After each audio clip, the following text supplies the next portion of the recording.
താഴെ വീണ് ഒരു ഐസ്ക്രീം റീസ്റ്റോർ ചെയ്യണം. എങ്ങനെ ചെയ്യുന്നത് നമുക്കൊന്ന് നോക്കിയല്ലോ. ഫസ്റ്റ് ഞാൻ അടുത്ത ക്രീമെല്ലാം മാറ്റി, ഓക്കെ, ക്രീമെല്ലാം ഉരുക്കി ഒരു പ്ലേറ്റിലാക്കി, ഓക്കെ, അത് നന്നായിട്ട് വാഷ് ചെയ്തപ്പോൾ ഒരു ജെറി കിട്ടി. ഓക്കെ, ദെൻ മറ്റേ ഇത് നമ്മൾ കോണല്ലേ, കോണതിങ്ങനെ ഒട്ടിച്ചെടുക്കുമായിരിക്കും. ഓക്കെ, എന്നിട്ട് ഒരു പാത്രം എടുത്ത് അതിനകത്ത് തിളപ്പിക്കുവാന്ന് തോന്നുന്നു. ഓക്കെ, എന്നിട്ട് വേറൊരു പാത്രത്തിലോട്ട് മാറ്റിയിട്ട് ഫ്രീസറിൽ വെച്ചു. ഓക്കെ, ഗ്ലൂ വെച്ച് ഒട്ടിക്കുന്നതാ അത് കോണം. ഓക്കെ, ഇതൊക്കെ എങ്ങനെയാണ് കഴിക്കുന്നത്? ഓക്കെ, ഗ്ലൂ വെച്ച് ഒട്ടിച്ച് സെറ്റ് ആക്കിയിട്ടുണ്ട്. ഓക്കെ, ഇതെന്ത് സംഭവം?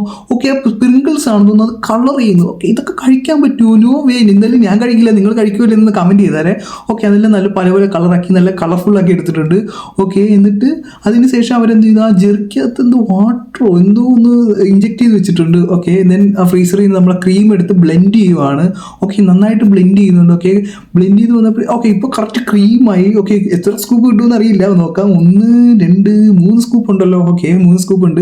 ഓക്കെ, എന്നിട്ട് ഐസ്ക്രീമിൻ്റെ സംഭവം എടുത്ത് ഓക്കെ വീണ്ടും സ്കൂപ്പ് നിറയ്ക്കുക. 1 2 3 3 സ്കൂപ്പ് ഐസ്ക്രീം ഉണ്ട്. എന്നിട്ട് അതിൻ്റെ മുകളിൽ മറ്റേ പ്രിങ്കിൾസ് ഒക്കെ വെച്ചിട്ട് മുകളിൽ ജെറി വെച്ച്. നിങ്ങളിത് കഴിക്കുമോ ഇല്ലയെന്നൊന്ന് കമൻറ്റ് ചെയ്താരോ, ഒരു ലൈക്കും കൂടി ചെയ്താരേ.